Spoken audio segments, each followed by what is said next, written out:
when someone walks through my doors in my office, I feel like I can serve them. I feel like they should, want to be a client of mine. I feel like I can add value to them, whether that be financially, whether that be, from a mindset perspective, emotionally, whatever it is. I feel like I can pour into everyone that I come in contact with.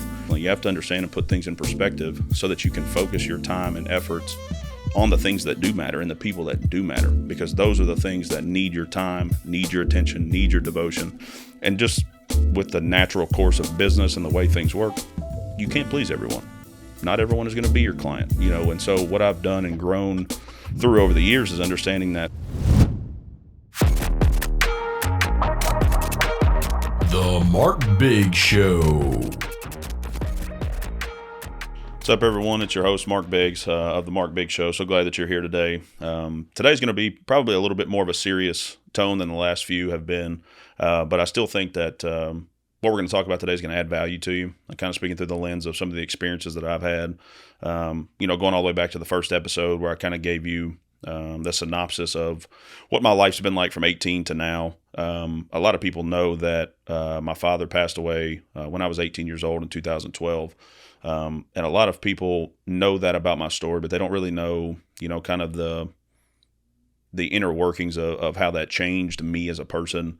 And kind of the things that grief and loss have taught me throughout the course of time, not just in the immediate days, weeks, months following his passing, but just over the course of time as I've grown as a man and as an adult and as a father. That one, I guess, pivotal moment, how it really shaped the way that my life is going to play out, has played out to this point, and will continue to play out as a business owner, as a leader, and all the things that I try to take on and accomplish day to day. So I want to kind of hit on a couple points of what grief and loss has taught me, and then once again how that plays itself out day to day, week to week, in the different decisions that I make, being a business owner and a leader and a father and a husband and all those types of things.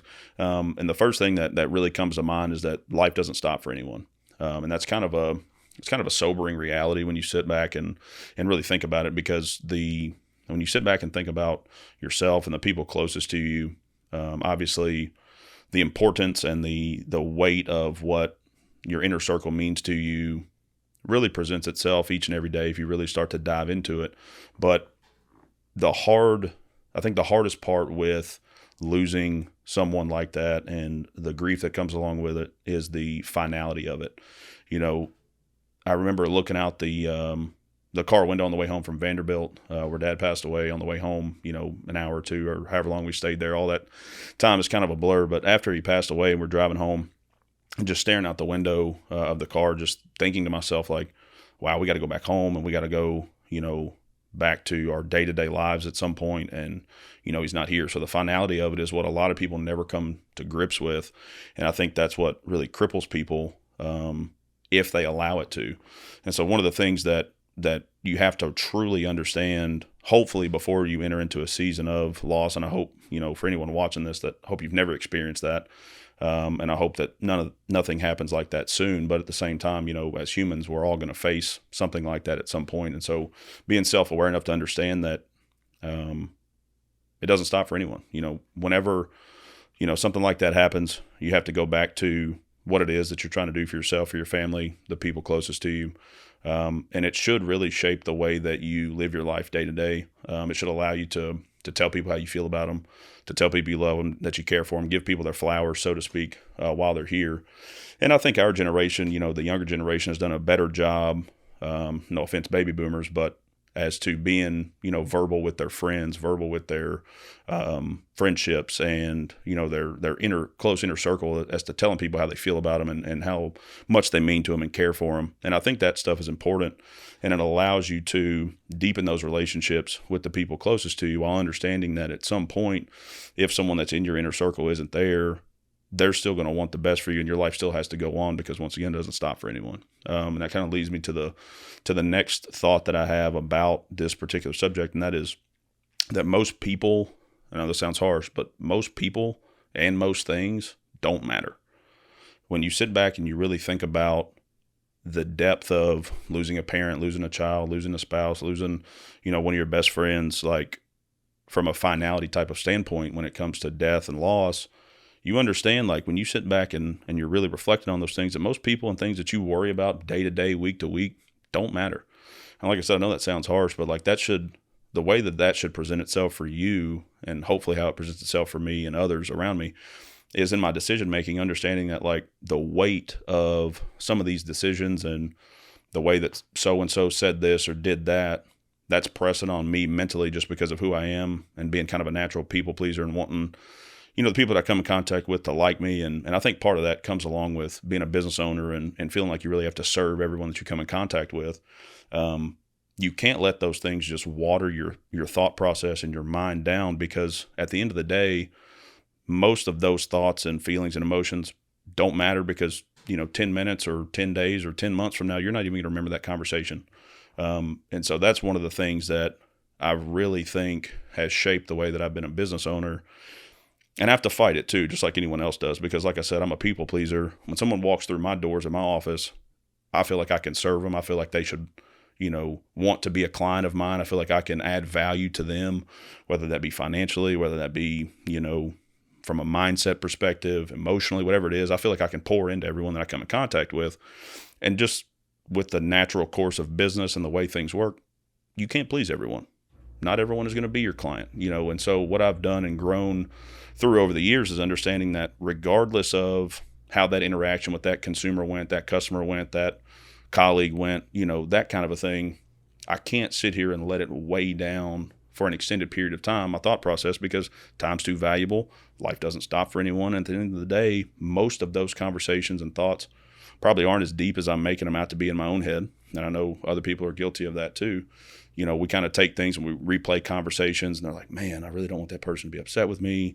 I came off wrong that way. I said this the wrong way. I should have went about it this way or that way. And yes, of course, those things matter. You always want to be your best self, et cetera, et cetera. That's not what I'm saying. But you can't let it sit there and weigh you down, because most of the time, these things, these conversations, these people, in the grand scheme of things, don't matter to your overall purpose. And so you have to keep that clear understanding, or else you're going to go through every day and replay every conversation and every interaction that you have with a person, a friend, a colleague, somebody you see on the street, and just continually drag yourself down emotionally. You have to understand and put things in perspective so that you can focus your time and efforts on the things that do matter and the people that do matter, because those are the things that need your time, need your attention, need your devotion, and all those types of things. Another point that I think clearly presented itself to me as I was kind of going through this outline and thinking about what I wanted to talk about was, it's more important to me how many people show up to my funeral than how much money's in my bank account when I pass away. And I think the first thing that stuck out to me, thinking back and reflecting, and I don't go there often because with losing Dad, that was my best friend at the time, and I know it sounds cliche and all those things, but he was. And I'm obviously still super tight with my mom and always have been. Love you, Mom. But at the same time, Dad was my best friend at that time.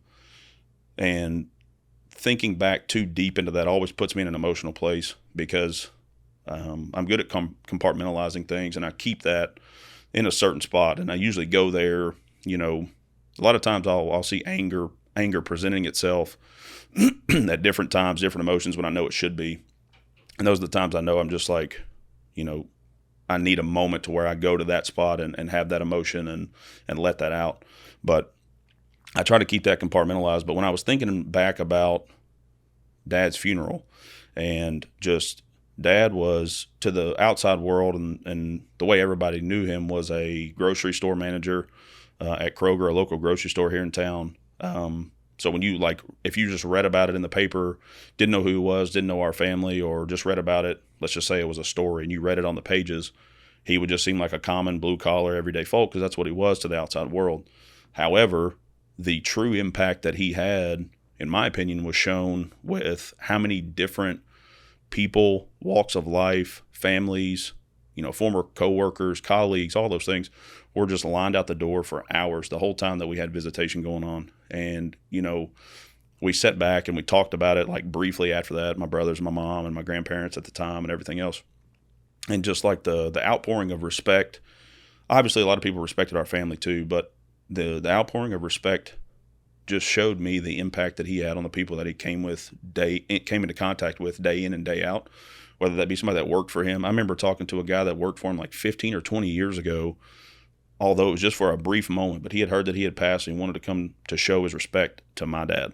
He didn't know my brothers. He didn't know my mom. He just knew Dad for a limited amount of time in his life, worked for him, and I'm sure my dad was a hard guy to work for, especially at that time. Probably not the most compassionate guy at work, to be honest, but like he had an impact on this guy that he felt it important enough to come take time out of his day to show his respects to Dad, at his final moments, earthside, so to speak. And so that it sits with me every single time that I think about Dad and the impact that he had on not just our family, but the world. Is like, it's so much more important how many people show up to your funeral than how much money's in your bank account when you pass away. And that is should be an idiom of how we all try to approach day-to-day life. Like, we only have one life. We only are given a certain set of skills and time on this earth to pour into the other people around us. And I think that's, one of the sobering things too about loss is that your time is going to run out. So it's like, at that time, how many people did you touch? How many people did you impact for them to think it important enough, if they're around, to come pay their respects to you at your funeral? And I know that's kind of deep, and I don't mean to go there, but it's so important for us to continue to understand that, put things in perspective. Most things don't matter. Most of the things that we spend our time worrying about and being anxious about, and I know anxiety and things are real, but like, most of the things that we spend our time bogging down our brains and getting anxious about, in the grand scheme of things, they don't matter. Because just like Gary Vee says, and I listen to Gary all the time, one of the things, his common themes is, you're going to die. We all are. So like, what are we spending our time and efforts towards, and do they matter in the grand scheme of things? And for so many of us, myself included, and I have to audit this all the time, what are we spending our time thinking about, reading, watching, talking to people about, all those types of things? We have to put these things in perspective, because once again, our time is going to run out. Most people and most things don't matter. Time doesn't stop for anyone. And then once again, it's so much more important to me specifically. And this is what I want you to hear. It's more important how many people show up at your funeral as to how much money you had in your bank account when you passed away. And I hope that presents itself for me as a business owner and a leader with the people around me. And I really have to truly audit my time and my thoughts, because I'm pulled in so many directions, and I get bogged down trying to do this for that person and this for that person, where I've really got to sit back and put in perspective, okay, if I'm going to pour this out of my cup, I got to make sure that that's pouring something back into me. And that's one of the biggest flaws that I think I've had as a friend and as a leader, is pouring into cups that don't pour back into mine. And so this message really is for me too. I'm talking to you, but it's really for me too. We all have to understand and put these things in perspective, so that we can devote our time, efforts, and energy into things that are going to pour back into us, but also so that we can leave an impact on the people around us. And like I said, I hope that presents itself for me, for every single person that walks through my door in my office and my team that I'm working with. I hope that they feel that from me every day, because I would run through a brick wall for them just like I would my family. And, the team that I have, and the family that I have, and the friends that I have, I hope that those people are the ones that know the true me, and know, that they matter to me, because I show them with effort and intent each and every day. And I'm not letting the things of the outside world, whether it be social media, whether it be politics, election cycles, whether it be, economies, whatever it is, I'm not letting those things bog down my time so much that the people that need my effort and attention don't feel it, and they don't feel that importance.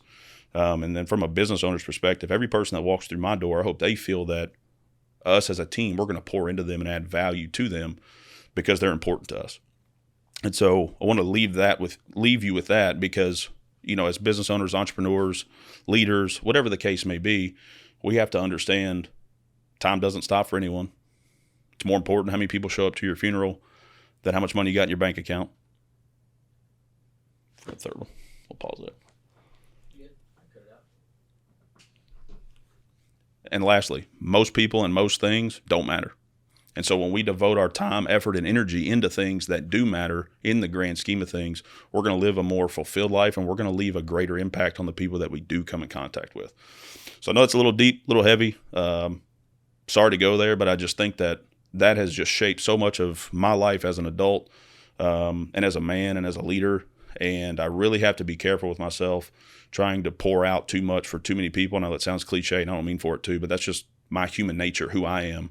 I love to serve others and do things for other people, not so that they owe me something, but just so that I feel like I can make someone's day better, so I can impact them in a positive way. And you really got to be careful doing that, because having that servant heart is good. You just got to make sure that it's going in places where you matter as well to that person. And then also that in the grand scheme and when you pull back and put it in perspective, those are the things that are leaving a true impact. Your kids, your families, your close friends, all those types of things. Those are the areas that you need to focus your time, effort, and energy on, instead of all these little small things, because there's noise everywhere. You can find positivity or negativity wherever you look. You got to keep things in perspective and make sure you're pouring into those areas that really need you and where you're going to leave the deepest impact. So, like I said, no, it's a deep message. But I hope you take something from it, because it shaped me to this point in my life, and I'll continue to audit, my time, effort, and energy to make sure that I'm putting in the things that matter in my life and my business and to the people closest to me. So hope you guys enjoyed that. Hope you got something from it, and we'll see you again soon.